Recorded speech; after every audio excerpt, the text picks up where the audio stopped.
வணக்கம். காரைக்குடி பாப்பா கிச்சன். நம்ம இன்னைக்கு செட்டிநாட்டு சாம்பார் தூள் எப்படி செய்கிறதுன்னு பார்க்க போகிறோம்.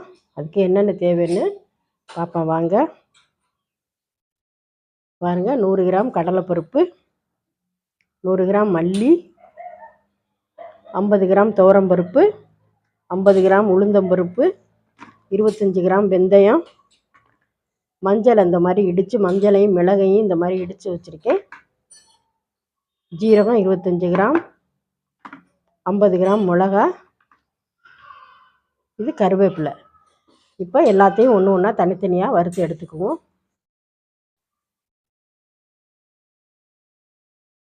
பாருங்கள், ஃபஸ்ட்டு கடலைப்பருப்பை நல்லா வறுத்து எடுத்துக்கிறோமோ. ஒன்று தனித்தனியாக நல்லா வறுத்து எடுத்துக்கணும். அப்போ தான் நல்லா மணமாக இருக்கும். பாருங்கள், இப்போ நம்ம நல்லா கடலைப்பருப்பை நல்லா வறுத்து எடுத்துக்க போகிறோம். நான் மிக்சியில் அரைக்கிறதுனால அளவு கொஞ்சம் கொஞ்சமாக தான் செஞ்சுருக்கேன். நம்ம மிஷினில் அரைக்க போகிறதில்ல. மிக்சியில் இதுவே 1 மாதம் வரும். இதை நீங்கள் ரசத்துக்கு கூட செஞ்சுக்கலாம், வறுவல் பொடிக்கு போட்டுக்கலாம், வத்த குழம்புக்கு போட்டுக்கலாம், எண்ணெய் கத்திரிக்காய் குழம்புக்கு கூட போட்டுக்கலாம்.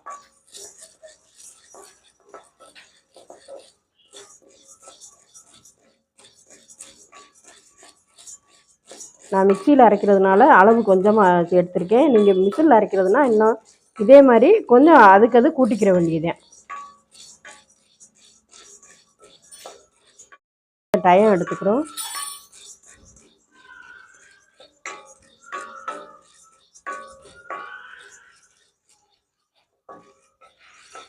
நல்ல ஒரு வாசனை வந்ததுக்கப்புறம் ஒன்று ஒன்றே இறக்கி கொட்டி ஆற வச்சுருவோம்.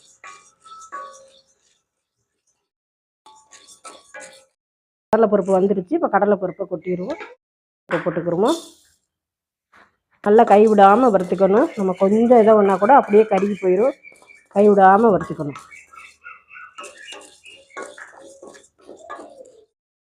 பாருங்கள், இப்போ துவரம்பருப்பும் நல்லா வறுபட்டுருச்சு. இப்போ இது கடலைப்பருப்பு 50 கிராம் துவரம்பருப்பு, 100 கிராம் கடலைப்பருப்பு, 50 கிராம் துவரம்பருப்பு, 100 கிராம் மல்லி.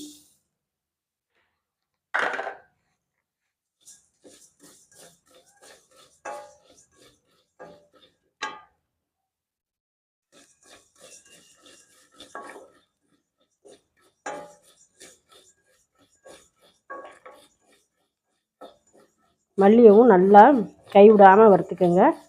மல்லி நல்லா அந்த ஒரு மாதிரி பொரியிற மாதிரி வாடை வந்தோடனே மல்லியை இறக்கிடலாம்.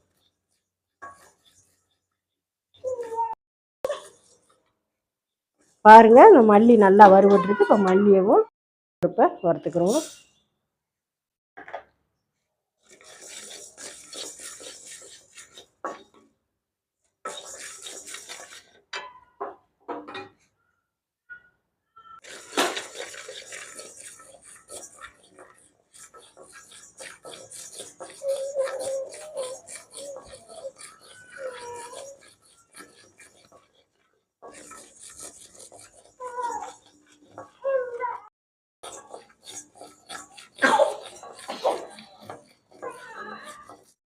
பாருங்கள், இப்போ உளுந்தம்பருப்பும் நல்லா வெந்துருச்சு. இப்போ இதையும் இறக்கி ஜீரகத்தை வறுத்து ஜீரகத்தையும் நல்லா வறுத்துக்கிடுவோம். ஜீரகம் நல்லா பொரிஞ்சிருச்சு. இப்போ ஜீரகத்தையும் இறக்கி கொட்டி பாருங்கள். இப்போ மிளகாயை வறுத்துக்கிடுவோம். இது 50 கிராம் மிளகா,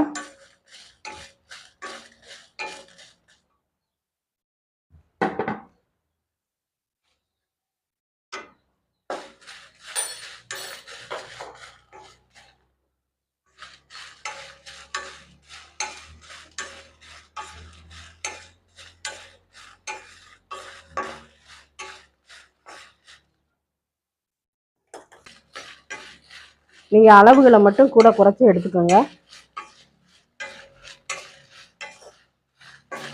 வறுக்கும் போதே அவ்வளோ கம்மன்னு இருக்குங்க எல்லா மசாலாவும்.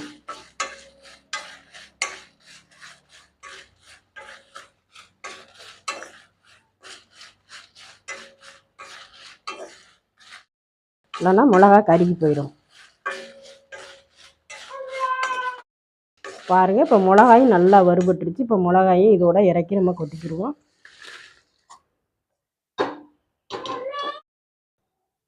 பாருங்கள். இப்போ மஞ்சள் அந்த மாதிரி இடித்து வச்சுருக்கேன். நான் மிக்சியில் அடிக்கிறதுக்காக இந்த மாதிரி மஞ்சளையும் மிளகையும் இடித்து வச்சுருக்கேன். இப்போ இது ரெண்டையுமே சேர்த்து நம்ம வறுத்துக்கலாம்.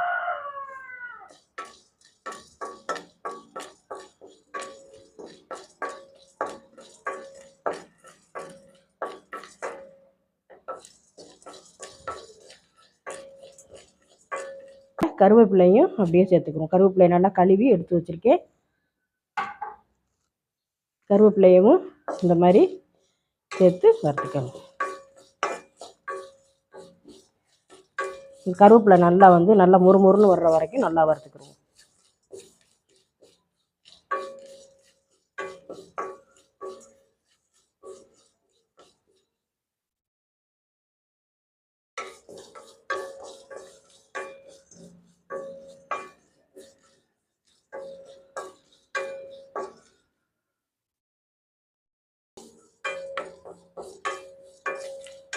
கருவேப்பிலை மணம் அவ்வளோ அந்த கருவேப்பிலையும் மஞ்சளும் சேர்ந்து அவ்வளோ மணமாக இருக்குங்க.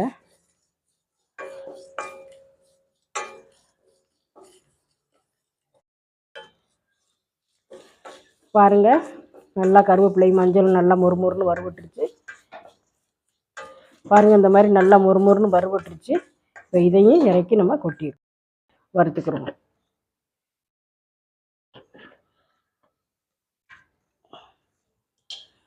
பெருங்காயத்தை எண்ணெய் ஊற்றினோம்னாக்கா இந்த மாதிரி நல்லா பொரியும். அதனால தான் நான் பெருங்காயத்துக்கு எண்ணெய் ஊற்றிக்கிறேன். இப்போ அடுப்பை நம்ம அமர்த்திடலாம். பாருங்கள், பெருங்காயம் நல்லா பொரிஞ்சிருச்சு. இப்போ நம்ம பெருங்காயத்தை எடுத்து கொஞ்சம் நேரம் ஆற விட்டு நான் எல்லாத்தையும் நல்லா வறுத்து எடுத்துக்கிட்டேன். பாருங்கள், கருவேப்பிலையெல்லாம் எப்படி பொருன்னு இருக்குன்னு. இப்போ இதை ஆற விட்டு நம்ம பொடி பண்ணி எடுத்துக்கிறோம். பாருங்கள், இப்போ பொடியை நல்லா நைஸாக அரைச்சிக்கிட்டு வந்துட்டேன். செட்டிநாட்டு பாரம்பரிய சாம்பார் பொடி ரெடி ஆகிடுச்சுங்க. பாருங்கள், நீங்கள் ஒரு டப்பாவில் போட்டு வச்சுட்டீங்கன்னா 1 மாதம் கூட அப்படியே இருக்கும். எவ்வளோ நாள் வேணாலும் இருக்கும். நீங்கள் வச்சுக்கிறத பொறுத்து தான் இருக்குது. நம்ம ஜாமான் சேர்த்து அரைச்சா கூட நாளுக்கும் வச்சுக்கலாம். அதனால ஒன்றும் தப்பே இல்லை. பாருங்கள், சுவையான செட்டிநாட்டு பாரம்பரிய சாம்பார் பொடி ரெடி ஆகிடுச்சுங்க. சேனலை சப்ஸ்கிரைப் பண்ணுங்கள். உங்கள் ஃப்ரெண்ட்ஸுகளுக்கும் ஷேர் பண்ணுங்கள்.